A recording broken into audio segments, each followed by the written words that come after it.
ယောဂကြောင့်ရုတ်တရက်ကွယ်လွန်ထွေးရတဲ့မင်းဟင်းရဲ့နောက်ကွယ်ကသတင်းအမှန်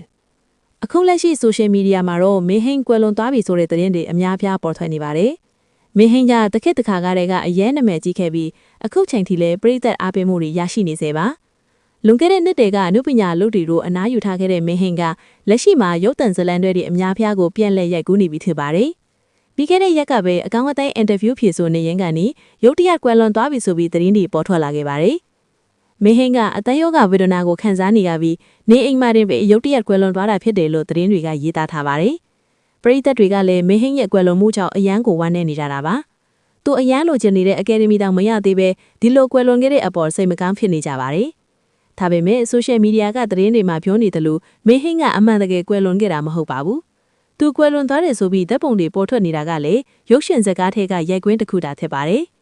အရန်နာမည်ကြီးခဲ့တဲ့လိုင်းလေကြားကပန်းရွှေကြားဇလန်းတွဲထဲကမင်းဟင်းတယောက်ဆောင်ခဲ့တဲ့ဇမ်မီငန်းဖြစ်ပြီးဇာတ်ကားထဲမှာသာကွယ်လွန်ခဲ့တာပါအပြင်လက်တွေမှာတော့အကောင့်အတိုင်းအသက်ရှင်နေသေးတဲ့အကြောင်းမင်းဟင်းကပြန်လည်ပြီးတော့ဖြေရှင်းခဲ့ပါတယ်ဆိုရှယ်မီဒီယာဆိုတာကအရင်ခေတ်လိုမဟုတ်တော့ပဲသတင်းအမှားတွေမဟုတ်မမှန်ဖောက်ဆိုတာတွေနဲ့ attention ရှာနေကြတာဖြစ်ပါတယ်မင်းဟင်းရဲ့အသက်အရွယ်အတိအကျကိုတော့မသိပဲအသက်40ကျော်ငငယ်ရွယ်ရွယ်မှာကွယ်လွန်ခဲ့တယ်အသက်60ကျော်ပြီမလို့အသေးယောဂကြောင့်ကွယ်လွန်ခဲ့ရတယ်အဆရှိသဖြင့်ပောက်ကရမျိုးစုံရှောက်ပြောနေကြပါတယ်မိသားစုဝင်တွေကဘာမှမပြောရသေးခင်သတင်းမီဒီယာတွေကဒီလိုအမားတွေကိုဖော်ပြနေကြတာပါဒါကြောင့်မလို့မင်းဟင်းကလည်းသူကွယ်လွန်သွားတယ်ဆိုတဲ့သတင်းကမှားယွင်းနေကြောင်းပြန်လှည့်ပြီးတော့ဖြေရှင်းပေးခဲ့ရပါတယ်မင်းဟင်းကကျက်လက်မကြီးအသက်ရှင်နေစေပါတိတ်မကြိုက်ခင်မှာကျင်းပပြုလုပ်တော့မယ့်အကယ်ဒမီပေးပွဲကိုလည်းတက်ရောက်ဖို့အတွက်စီစဉ်နေတာဖြစ်ပါတယ်ကိုလိုင်ကလည်းအကယ်ဒမီစုကြီးကိုလိုချင်ပေးမယ်မရသေးလို့ဆိုပြီးဝမ်းနည်းနေတာပါဒါပေမဲ့အနုပညာကိုအမှန်တကယ်ချစ်မြတ်နိုးတဲ့မင်းသားကြီးမင်းဟင်းကကြာရဇာတ်ရုပ်တွေကိုအကောင်းဆုံးသရုပ်ဖော်ပြီးဇလန်းတွေရိုက်နေစေဖြစ်ပါတယ်အချစ်ကြီးကိုတို့လုံးဝဆွေးငွေဝင်စားခဲ့အတွက်တကိုတိကလူပြိုကြီးဘဝနဲ့နေထိုင်နေတာပါကိုဘာသာအေးအေးဆေးဆေးနေပြီးအနုပညာအလုပ်တွေလုပ်နေတာကိုရုတ်တရက်ကွယ်လွန်ခိုင်းခဲ့တဲ့မီဒီယာတွေကတော့အံ့ဩစရာပါပဲဘဲကနေဘယ်လိုသတင်းစားထွက်လာလဲမသိပေမဲ့ကွယ်လွန်ပြီးဆိုတဲ့သတင်းကတားလို့မရအောင်လိုင်းပေါ်မှာပြန့်နေပါတယ်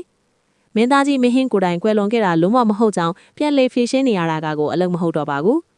မီဒီယာတွေကအခုနောက်ပိုင်းမှာဆိုရင်လူကြည့်များပြီး attention ရဖို့အတွက်ဟော်မင်းသားကိုကွယ်လွန်ခိုင်းလိုက်ဒီမင်းသမီးကွယ်လွန်ပြီလို့ပြောလိုက်နဲ့ shock ပြောနေကြတာမှာ